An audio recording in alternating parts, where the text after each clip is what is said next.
तब सब प्रधान याजक और शास्त्री और पुरानी जाति के प्रतिनिधि उसे ले जाकर पिलातुस के पास लाए और उन्होंने उस पर यह आरोप लगाया, हमने इस व्यक्ति को हमारे देश को उच्छिन्न करने और सीजर को कर न देने के लिए उकसाने का दोषी पाया है। यह स्वयं को मसीह राजा कहलवाने का दावा करता है। पिलातुस ने उसे पूछा, क्या तू यहूदियों का राजा है? उसने उत्तर दिया, तू कहता है। पिलातुस ने प्रधान याजकों और जनता से कहा, मैं इस मनुष्य में कोई दोष नहीं पाता। लेकिन वे और भी जोर से चिल्लाए, वह तो पूरे यहूदी देश में उपद्रव मचाता फिरता है। वह गलीलिया से लेकर यरूशलेम तक लोगों को उकसाता है। जब पिलातुस ने यह सुना तो उसने पूछा, क्या वह गलीली है? और यह जानने के बाद कि वह हेरोदेस के क्षेत्र का निवासी है, उसने उसे हेरोदेस के पास भेज दिया। उस समय हेरोदेस भी यरूशलेम में था। हेरोदेस ने यीशु को देखा और उसे बहुत प्रसन्न हुआ, क्योंकि वह बहुत दिन से उसे देखना चाहता था। वह यह सुन चुका था कि वह बहुत से चमत्कार करता है और वह उससे बहुत सी बातें पूछने लगा, परंतु यीशु ने उसे कुछ भी उत्तर नहीं दिया। और प्रधान याजक और शास्त्री खड़े होकर उसे दोषी ठहराने के बहुत से आरोप लगा रहे थे। तब हेरोदेस ने अपनी सैन्य दल के साथ उसे तिरस्कार किया और उसे ठट्ठे में उड़ाते हुए सफेद वस्त्र पहना दिया। फिर उसे पिलातुस के पास वापस भेज दिया। और उस दिन से पिलातुस और हेरोदेस एक दूसरे के मित्र बन गए, क्योंकि पहले उनके बीच शत्रुता थी। फिर पिलातुस ने प्रधान याजकों, शासकों और जनता को इकट्ठा किया और उनसे कहा, तुमने इस मनुष्य को मेरे पास लाकर यह आरोप लगाया था कि वह लोगों को उकसाता है।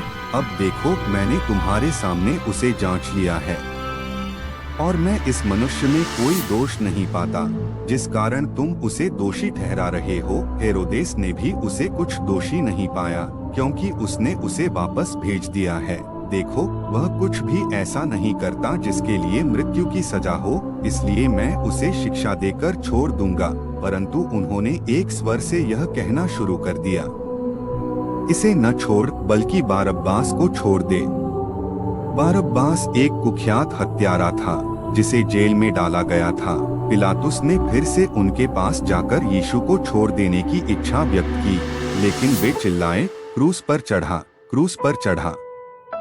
तब उसने तीसरी बार उनसे कहा, वह क्या बुरा काम करता है? मैं उसमें कोई ऐसा दोष नहीं पाता जिसके कारण उसे मृत्यु की सजा मिले, इसलिए मैं उसे शिक्षा देकर छोड़ दूंगा। परंतु उन्होंने और अधिक जोर से चिल्लाया, उसे क्रूस पर चढ़ा दो। और पिलातुस ने उनके आग्रह को स्वीकार किया और उसने बारब्बास को उनके पास वापस कर दिया और यीशु को शाबाशी देकर क्रूस पर चढ़ाने के लिए सौंप दिया। और जब वे उसे ले जा रहे थे तो उन्होंने एक व्यक्ति, शमौन नामक कुरेनी, उसे जो खेत से आ रहा था, उसके कंधे पर क्रूस डाला, ताकि वह यीशु के साथ क्रूस तक जाए। और बहुत से लोग उसके साथ आ रहे थे और महिलाएं भी आती और शोक करती और उसे दुख देती। यीशु ने मुड़कर उनसे कहा, यरूशलेम की कन्याओं, मुझ पर रो मत, परंतु अपने लिए और अपने बच्चों के लिए रो, क्योंकि देखो, वे दिन आ रहे हैं जब लोग कहेंगे, धन्य हैं वे जो बांझ हैं और वे जो गर्भवती नहीं हैं और वे जो दूध पिलाती नहीं हैं। उस समय लोग पहाड़ों से कहेंगे, हम पर गिर पड़ो, और पहाड़ी टीकों से हमें ढक लो, क्योंकि यदि वे हरे वृक्षों के साथ ऐसा करते हैं तो सूखे वृक्षों के साथ क्या होगा। और दो अन्य अपराधी भी उनके साथ क्रूस पर चढ़ने के लिए ले जाए गए। जब वे उस स्थान पर पहुँचे जो गोलगोथा कहलाता है, तो वहाँ उन्होंने उसे क्रूस पर चढ़ा दिया। यीशु ने कहा, हे पिता, इन्हें क्षमा कर, क्योंकि ये जानते नहीं हैं कि क्या कर रहे हैं। और वे उसकी वस्त्रों को बांटने लगे। लोग खड़े होकर यह सब देख रहे थे और शासक उन्हें तिरस्कार करते हुए कह रहे थे, उसने दूसरों को बचाया तो वह स्वयं को क्यों नहीं बचाता?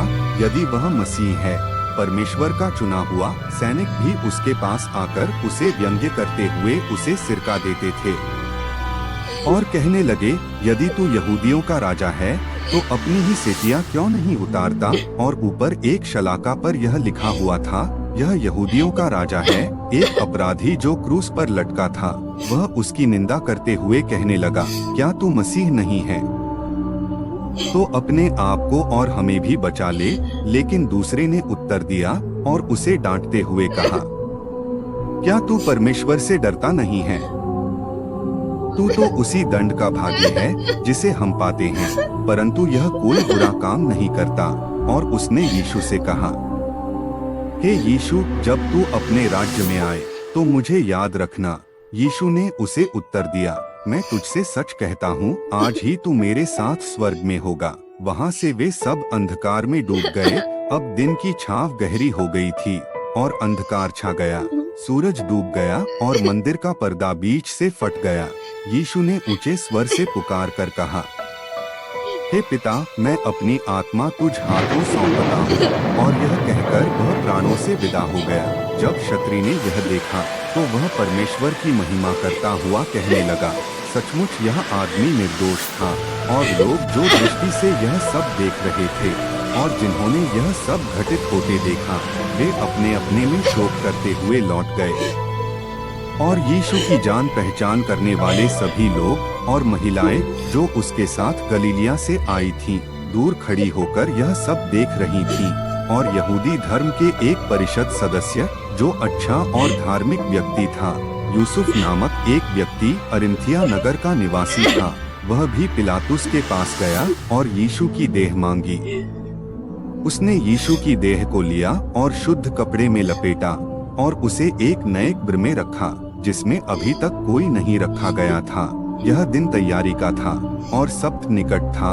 वह महिलाएं जो यीशु के साथ गलीलिया से आई थीं, उस कब्र तक चली गईं और कब्र का निरीक्षण किया और यीशु के शरीर को रखे जाने के स्थान को देखा। फिर वे लौटकर मसाले और सुगंधित तेल तैयार करने लगी, परंतु वे सप्त के दिन विश्राम करने के लिए लौट गईं। आमीन।